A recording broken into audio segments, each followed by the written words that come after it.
Assalamualaikum warahmatullahi wabarakatuh. Waalaikumsalam warahmatullahi wabarakatuh. Selamat siang, perkenalkan nama saya Bagas Setiawan dengan MPM 23040-150. Dan di sebelah saya ada rekan saya. Nama saya Muhammad Abdullah. Saya Zarubah Qatudara Madani. Oke, baiklah, pada kesempatan hari ini saya akan menyampaikan materi pendampingan penyusunan model ajar berbasis kurikulum merdeka bagi guru SMP. Tujuannya agar Bapak dan Ibu dapat menyusun modul ajar dengan lebih mudah dan sesuai kurikulum merdeka. Kurikulum merdeka adalah kurikulum yang memberikan fleksibilitas kepada guru, efektif, aktif, dan sesuai kebutuhan peserta didik. Oke, navigasi pendamping. Tujuan navigasi membekali guru SMP menyusun modul ajar yang efektif. Kita dan berpusat pada siswa tanpa terjebak beban administrasi sederhana. Itu ada beberapa, yaitu ada paradigma, arsitektur, 3 rantai praktikan.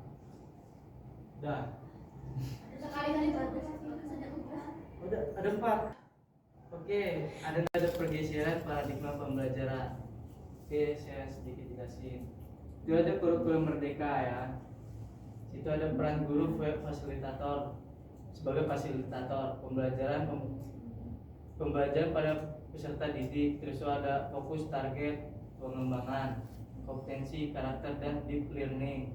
Situ ada sifat, itu ada fleksibel menyesuaikan metode, media dan kebutuhan siswa SMP. Terus ada pendekatan tradisional.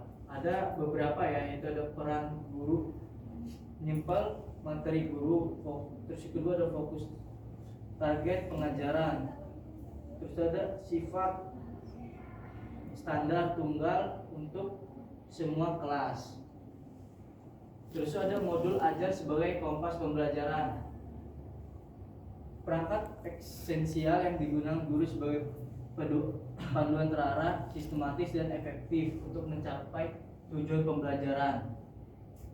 Itu ada pedoman mengorganisasikan kegiatan belajar secara presisi. Terus ada asesmen mempelajari mudah, evaluasi dan asesmen mandiri. Terus ada 3 struktur membantu pembelajaran jauh lebih berstruktur. Terus ada adaptasi menyesuaikan ritme dengan karakter siswa SMP. Itu ada 4 pilar desain modul ajar. Modul ajar ideal. Itu ada esensial, fokus pada ini. Terus ada yang menarik, relevan, fleksibel. Nah, kita bahas yang menarik dulu. Pembelajaran dirancangkan agar siswa aktif dan menyenangkan. Siswa relevan, konteks materi terhubung langsung dengan kebutuhan siswa dan lingkungan nyata. Terus fleksibel, mudah disesuaikan dengan kondisi sekolah dan keragaman peserta didik. Yang keenam itu ada rantai perakitan modul ajaran. Yang pertama itu ada analisis. Jadi itu ada 6 rantai perakitan modul ajar. Yang pertama itu ada analisis CP, pencapaian pembelajaran. Yang kedua itu ada susun TP, tujuan pembelajaran. Yang ketiga ada rangkaian ATP, alur tujuan. Selanjutnya ada tentukan materi inti, ada rancangan kegiatan, tujuan asesmen. Ya, 1, 2, 3. Selanjutnya ada mendekod. Selanjutnya ada mendekode target dari capaian alur.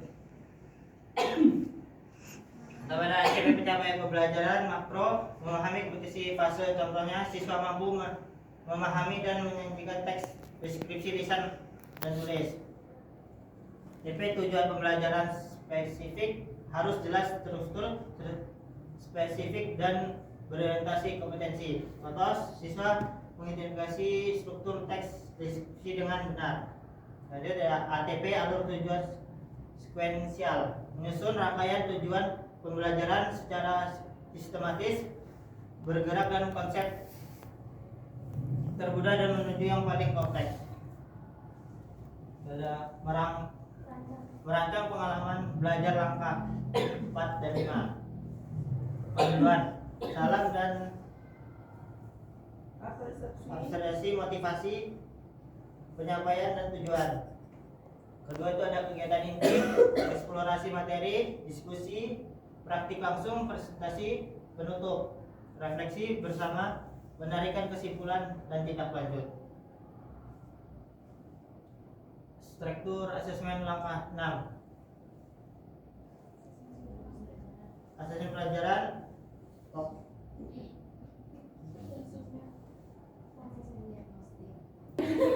Gurunya ngajarin baca.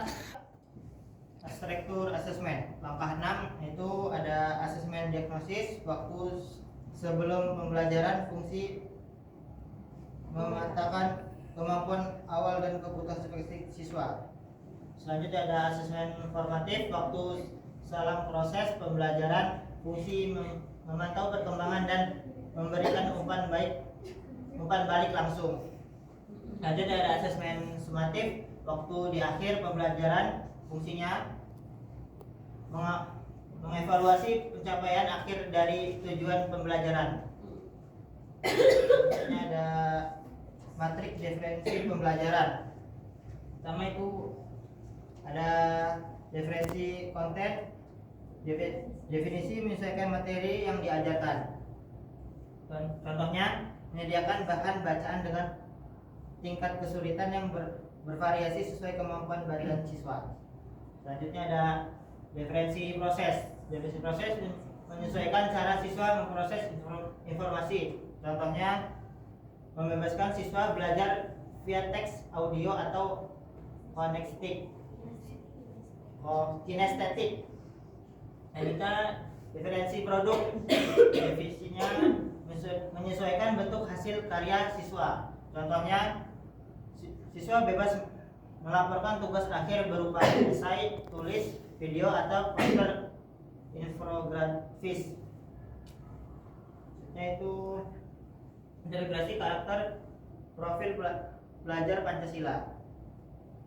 Ada diskusi kelompok, memicu dimensi gotong royong.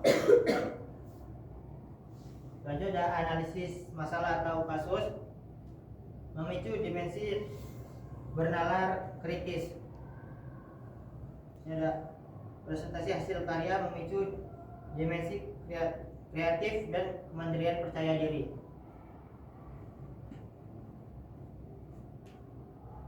Selanjutnya cetak dalam praktik kelas bahasa Indonesia.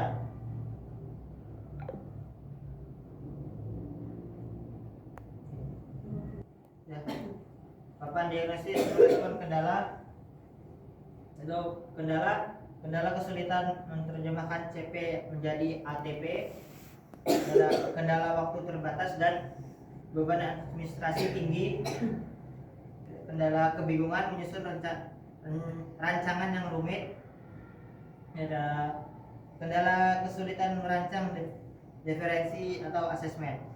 Ini ada solusi kolaboratif aktif bersama komunitas belajar atau forum MGMP. Ada solusi modifikasi, contohnya modul yang sudah ada tidak perlu dibuat dari nol. Ada solusi fokus pada kesederhanaan modul, tidak harus tebal, yang penting esensial dan aplikatif di kelas. Ada solusi memanfaatkan pendampingan berkelanjutan, workshop dan praktik langsung.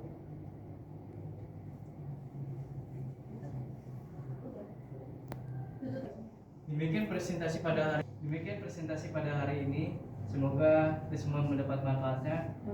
Amin. Ya, tutup wabil taufik wal hidayah. Wassalamualaikum warahmatullahi wabarakatuh. Waalaikumsalam warahmatullahi wabarakatuh. Baik, saya akan wawancara Ibu Rafia. Kamu apa ya? Apa? Misimu. Assalamualaikum Ibu Rafia. Waalaikumsalam. Sebelumnya terima kasih telah meluangkan waktunya. Di sini saya akan mewawancarai Ibu. Assalamualaikum. Sebelumnya perkenalkan, nama saya Sri Bapak Sundara Ramadhani. Saya dari program studi bimbingan Bahasa Pendidikan Islam, Fakultas Universitas UI Negeri Lampung. Silakan Ibu perkenalan. Nama saya Sofia Aulia. Saya mengajar di sekolah pendidikan. Sebelumnya terima kasih telah meluangkan waktunya, Bu. Di sini saya akan mewawancara Anda untuk kegiatan tugas saya. Baik, langsung saja. Di sini akan saya mempertanyakan beberapa pertanyaan. Silakan Ibu menjawab dengan apa adanya. Apakah Ibu sudah menerapkan kurikulum merdeka dalam sekolah Ibu? Mungkin kalau mengenalkan itu belum pernah. Seberapa paham Ibu tentang kurikulum merdeka? Saya belum terlalu paham mengenai kurikulum merdeka, baru sekedar tahu saja. Apakah sebelumnya pernah mengikuti pelatihan kurikulum merdeka? Sebelum pendampingan bersama kakak ini belum pernah sih. Mungkin pernah tapi udah lama sekali. Jadi ini mungkin yang kedua kalinya ya? Mungkin kedua kalinya, tapi yang sudah lama ini saya udah pernah. Apakah Ibu sudah pernah menyusun modul ajar? Kalau modul aja selain kurikulum merdeka pernah. Jadi modul ajar lain. Iya. Menurut Ibu, modul ajar itu apa? Yang Ibu tahu. Langsung saja pertanyaan selanjutnya. Sebelumnya apakah Ibu sudah pernah membuat modul ajar? Iya, saya sudah pernah buat modul aja. Tapi untuk kurikulum merdeka, modul aja kurikulum merdeka belum. Menurut Ibu, modul ajar itu apa? Modul aja itu seperti perangkat pembelajaran yang disusun oleh guru, yaitu kan saya ya. Nah, itu sebagai panduan untuk proses belajar mengajar. Bisa dari tujuannya, kayak saya ini mau ngajarin pelajaran apa, gitu, dan saya ngajarin apa, siapa anak-anak bagaimana. Nah, menurut Ibu, kesulitan apa yang Ibu alami ketika menyusun modul ajar itu? Kesulitan menyusun modul ajar itu kan kita harus menyesuaikan kebutuhan masing-masing peserta didik siswa ya. Jadi sebenarnya di situ. Apakah menentukan tujuan pembelajaran itu masih sulit? Untuk menentukan tujuan sendiri mungkin bisa dibilang sulit, tapi tidak sampai yang sangat sulit seperti itu. Baik, apakah kegiatan pendampingan saya tadi membantu pemahaman Ibu tentang modul ajar kurikulum merdeka? Ini sangat membantu saya jadi lebih paham dan saya lebih bisa lah mendapat gambaran cara menyusun kurikulum merdeka itu seperti apa. Baik, apakah setelah pendampingan Ibu lebih memahami penyusunan modul ajar? Ya, saya lebih memahami penyusunan modul ajar, terutama modul ajar kurikulum merdeka. Apa harapan Ibu ke depannya setelah mengikuti kegiatan pendampingan tadi? Harapan saya ya, harapan saya lebih bisa menyusun modul ajar yang lebih baik untuk para peserta didik, untuk para siswa, agar sesuai dengan kebutuhan mereka, dan saya bisa menerapkan modul ajar kurikulum merdeka di sekolah saya. Apakah Ibu ingin ada pelatihan lanjutan tentang kurikulum merdeka ini? Ya, saya sangat ingin ada lanjutan lagi agar saya lebih memahami Kegiatan selanjutnya. kegiatan selanjutnya kayak tahapannya atau mungkin ya lebih mendalami tentang kurikulum merdeka. Baik, Ibu, terima kasih. Cukup pertanyaan saya di sini. Cukup sampai sini wawancara saya. Terima kasih telah meluangkan